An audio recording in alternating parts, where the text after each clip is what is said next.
Good morning students. आज हम नया टॉपिक स्टार्ट करने जा रहे हैं, that is infectious disease. Chapter number 13 से ये same topic why do we fall in chapter हम पढ़ रहे हैं और हमारा टॉपिक आज का है इन्फेक्शियस डिसीज। कि मैंने तुम्हें लास्ट लेक्चर में पढ़ाया था कि डिसीज़ जो है उनके होने का कोई भी कारण जो होता है वो दो कारण हो सकते हैं, एक इन्फेक्शियस होता है, एक नॉन इन्फेक्शियस होता है। तो इन्फेक्शियस वो होता है जो किसी माइक्रोब की हेल्प से हमारी बॉडी के अंदर एंटर करता है और एक पर्सन से दूसरे पर्सन में वो ट्रांसफ़र होता है। लेकिन नॉन इन्फेक्शियस कैसा था, जो हमारी बॉडी में इंटरनली किसी प्रॉब्लम की वजह से हमें होता है डिसीज़। तो आज हम इन्फेक्शियस डिसीज़ की कंटिन्यू करेंगे और इसके बारे में आगे फर्दर और पढ़ेंगे। तो इन्फेक्शियस डिसीज़ के बारे में जब हम पढ़ेंगे, सबसे पहले हमें पता होनी चाहिए इन्फेक्शियस एजेंट्स। इन्फेक्शियस एजेंट्स वो एजेंट्स जिनके थ्रू हमारे को ये डिसीज़ जो है होती हैं, उनके बारे में हम सबसे पहले डिस्कस करेंगे। अब तुम लोगों को पता है, अगर हम अपने अराउंड देखें, लिविंग ऑर्गेनिज्म की डिफरेंट वैरायटी हमें देखने को मिलती है, डिफरेंट डाइवर्सिटी हमें देखने को मिलती है। क्यों ऐसा क्यों है? क्योंकि हमारे वर्ल्ड में बहुत सी वैरायटीज़ जो है किसी भी ऑर्गेनिज्म की देखने को मिलती है, उनकी बहुत ज़्यादा डाइवर्सिटी है और उन्हीं के बेसिस पर हमने क्या किया होता है, किसी भी पर्टिकुलर ग्रुप के ऑर्गेनिजम्स को क्लासीफाई किया होता है या हमने उनकी क्लासिफिकेशन की होती है।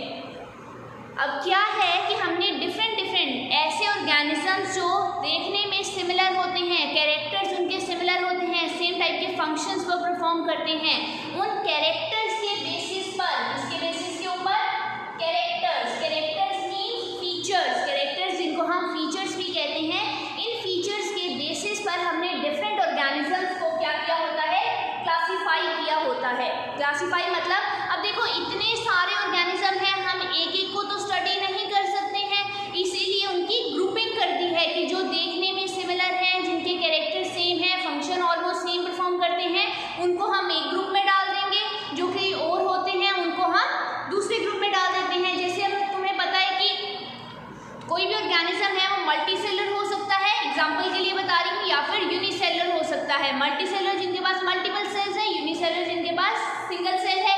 तो सिंगल सेल वाले ऑर्गेनिज्म एक ग्रुप में आ गए, मल्टी सेलर ऑर्गेनिज्म किसी दूसरे ग्रुप में आ गए। इसको हम क्या बोल देते हैं, क्लासिफिकेशन करना। फर्दर अगर हम किसी और फीचर को लें तो न्यूक्लियस के बेसिस पर भी हम क्लासिफिकेशन कर सकते हैं। ऐसे ऑर्गेनिज्म जिनके पास न्यूक्लियस है, ऐसे ऑर्गेनिज्म जिनके पास न्यूक्लियस नहीं होता है। तो इसके न्यूक्लियस के बेसिस पर हमने प्रोकैरियोट्स और यूकैरियोट्स के ग्रुप बना दिए हैं।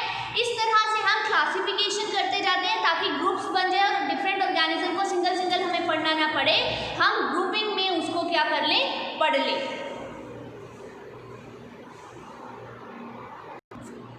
इसी तरह इन्फेक्शियस एजेंट्स, ये जो हमारे इन्फेक्शियस एजेंट्स हैं, इनकी भी ग्रुपिंग की गई है, इनको भी क्लासीफाई किया हुआ है और इनकी डिफरेंट कैटेगरीज हैं। और वो डिफरेंट कैटेगरीज कौन सी हैं इनकी, जैसे वायरसेस, बैक्टीरिया, फंजाई, प्रोटोजोन्स, ये सारे क्या हैं, different types of infectious agents. ये सारे क्या हैं, इस तरह से और भी होंगे, different type of infectious agent होते हैं। ये तो हमारे आ गए ऐसे ऑर्गेनिज्म जिनको हम सिंगल सेल की कैटेगरी में ऑर्गेनाइज कर देते हैं, कैटेगराइज कर देते हैं। ऐसे ऑर्गेनिज्म जो क्या है, सिंगल सेल होते हैं। बट ऐसे ऑर्गेनिज्म ये सारे क्या करते हैं, हमें कोई ना कोई डिसीज कोज करते हैं।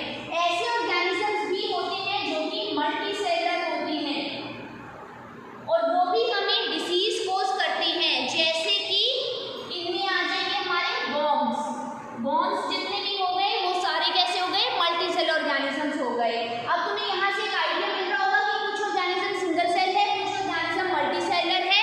ये क्या कर रहे हैं, हमें डिफरेंट वेज में ये क्या करेंगे, हमें कोई ना कोई डिसीज कोज करेंगे। अब मैं तुम्हें इन सभी की कुछ एग्जाम्पल्स बताऊंगी, तुमने वो एग्जाम्पल्स लर्न करनी है। क्वेश्चन जो आएगा ऐसे ही आएगा, सपोज कि give an example of the virus या फिर give an example of the disease caused by virus, इस तरह से क्वेश्चन आ सकता है। तो हम वो एग्जाम्पल्स याद करेंगे। तो सबसे पहले अगर हम वायरस की बात करें, ऐसा डिसीज जो किसी वायरस के थ्रू होता है वो तुमने बताना है। तो इनमें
तो ये कुछ डिसीज हैं जो कि हमें बैक्टीरिया के थ्रू होते हैं, ठीक है।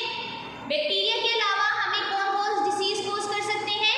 फंजाइज भी हमें डिसीज कोज कर सकते हैं। ये फंजाइज होते हैं, ये हमें स्किन इन्फेक्शन करते हैं। फंजाइज हमें क्या करते हैं? हमारी बॉडी के अंदर स्किन इन्फेक्शन करने में हमारे फंजाइज जो होते हैं वो एजेंट्स होते हैं। बैक्टीरिया से हमें पता चल गया कौन से हमें डिसीज हो सकते हैं, फंजाइज से हमें पता चल गए। इसके अलावा प्रोटोजोन्स होते हैं।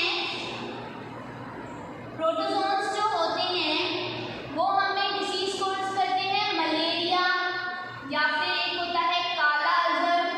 ये डिसीज हमारी बॉडी के अंदर प्रोटोजोन्स करते हैं। इसके अलावा हमारी बॉडी में वॉर्म इन्फेक्शन भी होता है, वॉर्म से भी हमें इन्फेक्शन होता है। तो वॉर्म इन्फेक्शन जो होता है उसकी एग्जांपल आ जाएगी एलिफेंटिएसिस। तो अब यहाँ पे अब क्वेश्चन अराइज होते हैं कि तुम्हें क्वेश्चन कैसा पूछा जाएगा। तो ये तुमने 1 मार्क के लिए प्रिपेयर करना है। क्वेश्चन तुम्हें यहाँ पर 2 तरीके से आ सकता है। पहली फॉर्म क्या है, तुमसे पूछा जाए give an example of the disease caused by protozoan. ऐसी एक एग्जांपल दो डिसीज की जो प्रोटोजोन से होती है, तो वो कौन सी आ जाएगी? मलेरिया या फिर काला अजहर लिख सकते हो तुम, ठीक है। या फिर तुमसे क्वेश्चन पूछे give an example of the disease caused by bacteria, तो तुम ट्यूबरक्लोसिस की एग्जांपल दे सकते हो। तो इस तरह से क्वेश्चन पूछा जा सकता है। या फिर क्वेश्चन कैसे पूछा जा सकता है, एक्सप्लेन या फिर tell about the infectious agent of malaria. Tell about the, write about the infectious agent of malaria. तो इन्फेक्शन कैसे होता है मलेरिया, तुम्हें पता होना चाहिए, प्रोटोजोन के थ्रू। कैसे होता है? प्रोटोजोन के थ्रू। अगर तुम्हें पूछा जाए what is the infectious agent of एलिफेंटिएसिस, एलिफेंटिएसिस का इन्फेक्शियस एजेंट क्या है, तो आंसर में तुम लिखोगे वॉर्म। आंसर में लिखोगे वॉर्म। तो इस तरह से क्वेश्चन यहाँ से अराइज होते हैं। अब देखो मैंने तुम्हें यहाँ पर बताया कि डिफरेंट टाइप के क्या है हमारे इन्फेक्शियस एजेंट है। अब हमने इनको क्यों डिफरेंट कैटेगरीज में कैटेगराइज किया है? ऐसा क्यों है कि कोई माइक्रो ऑर्गेनिज्म वायरस से हो रहा है, कोई हमारा बैक्टीरिया से हो रहा है, ऐसा क्यों है? हम एक ही में इनको एक ही कैटेगरी में क्यों नहीं रख सकते? हमने इनको डिफरेंट कैटेगराइज क्यों किया है? तो आंसर होता है कि जितने भी ये जो माइक्रो ऑर्गेनिज्म है इनका लाइफ साइकिल जो होता है, जीने का तरीका जो होता है वो सेम नहीं होता है। और किसी भी ऑर्गेनिज्म के अंदर ये अगर अटैक करते हैं तो इनका अटैक करने का तरीका जो होता है अलग होता है। अब जब अटैक करने का तरीका अलग है तो इनको ट्रीट करने का तरीका भी अलग होगा, इनकी ट्रीटमेंट भी डिफरेंट तरीके से होगी। इसीलिए इनको डिफरेंट कैटेगरीज में कैटेगराइज किया गया है। अगर तुमसे कोई पूछे why these are categorised into different categories, तो answer because their way of attacking a person, their way of life living a life, तो वो सारा क्या होता है, that is different and that is why their treatment is also different. इसलिए इनको different categories में हमने डिवाइड किया होता है। अब जो वायरसेस होते हैं, तुम्हें पता होना चाहिए जो वायरसेस होते हैं वो किसी होस्ट की बॉडी के अंदर, होस्ट मतलब कोई भी ऑर्गेनिज्म हो सकता है, ह्यूमन बीइंग हो सकता है या कोई एनिमल हो सकता है। वायरसेस होस्ट की बॉडी के अंदर चले जाते हैं और वहीं पर रहते हैं और उनकी बॉडी के अंदर ऐसे रहते हैं जैसे वो उनकी अपनी बॉडी होती है। लेकिन बैक्टीरिया जो होते हैं वो ऐसा नहीं करते। बैक्टीरिया किसी की बॉडी के अंदर जाकर उनको वहाँ पर अपनी बॉडी की तरह उनको ट्रीट नहीं करते हैं।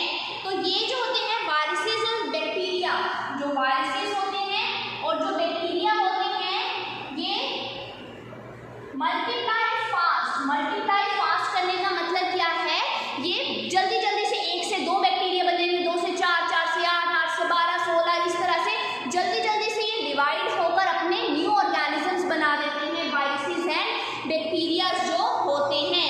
लेकिन जो वॉर्म्स होते हैं वो स्लोली ग्रो करते हैं, दे ग्रो स्लोली, वो स्लोली ग्रो करते हैं। अब मैं ये तुम्हें सारी चीज़ें क्यों बता रही हूँ, क्योंकि मैंने तुम्हें आंसर देना है इस बात का कि क्यों हमने डिफरेंट कैटेगरीज में वायरसेस बैक्टीरिया को कैटेगराइज किया है। तो वॉर्म्स जो होते हैं वो स्लोली ग्रो करते हैं, बैक्टीरिया एंड वायरसेस जो होते हैं वो फास्टर ग्रो करते हैं। तो तुम्हें यहाँ से इनमें डिफरेंसेस पता चल रहे होंगे कि ये कैसे डिफरेंट होते हैं। इसीलिए हमने इन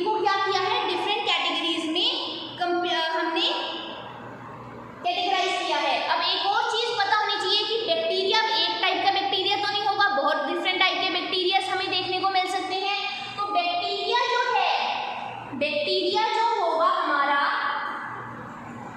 बैक्टीरिया, एक बैक्टीरिया दूसरे बैक्टीरिया से क्लोजली रिलेटेड होगा। एक बैक्टीरिया जो होगा दूसरे बैक्टीरिया से क्लोजली रिलेटेड होगा as compare to the viruses. एक बैक्टीरिया दूसरे बैक्टीरिया से ज्यादा क्लोज होगा एज कंपेयर टू वायरस। ऐसे ही वायरस जो होंगे वो वायरस से ज्यादा क्लोजली रिलेटेड होंगे as compare to the bacteria. तो अगर बैक्टीरिया आपस में क्लोजली रिलेट है, वायरसेस क्लोजली रिलेट है, इसका मतलब इनका लाइफ साइकिल भी क्या है, क्लोजली रिलेट होगा।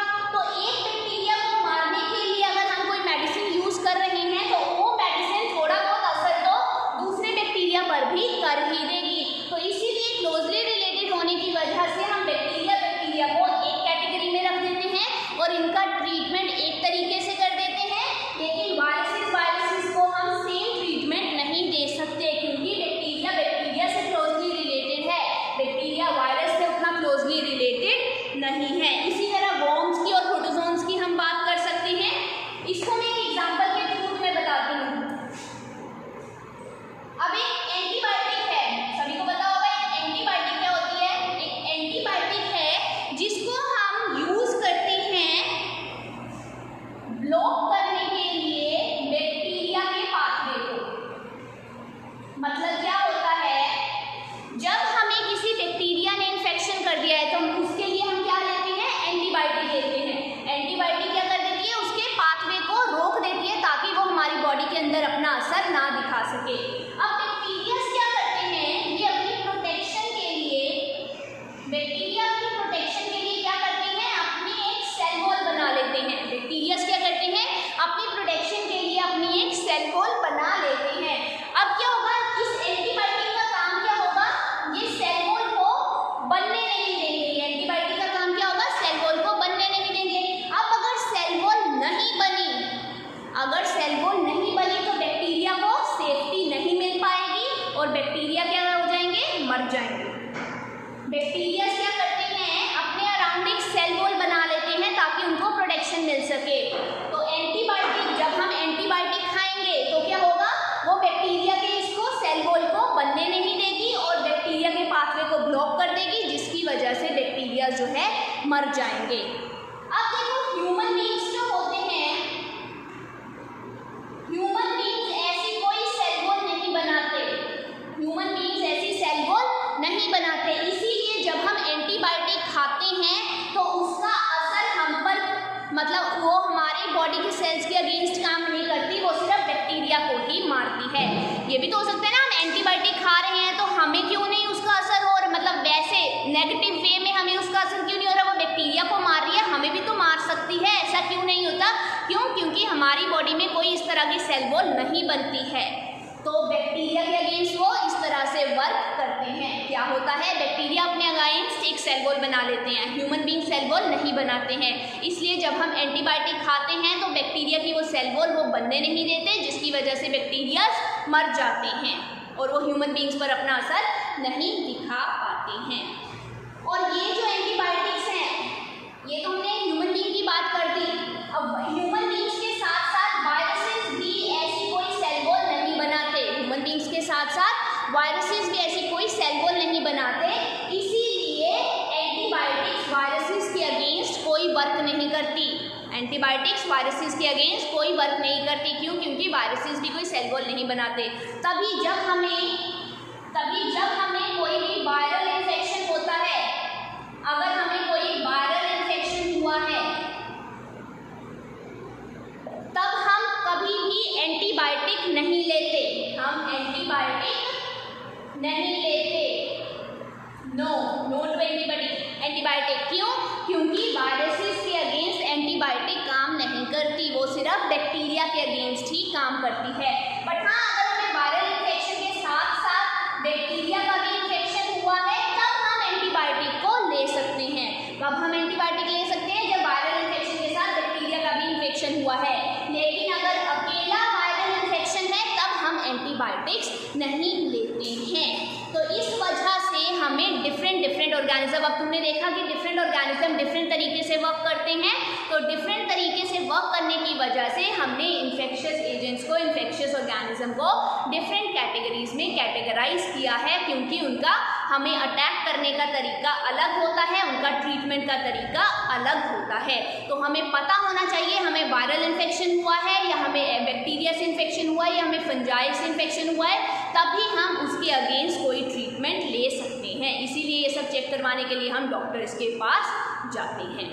आई होप आप सभी को ये इन्फेक्शियस एजेंट के बारे में पता चल गया हो कि कैसे वो अटैक करते हैं, कैसे डिफरेंट टाइप के होते हैं, और आज के लेक्चर में हम यही डिस्कस करेंगे। Thank you very much.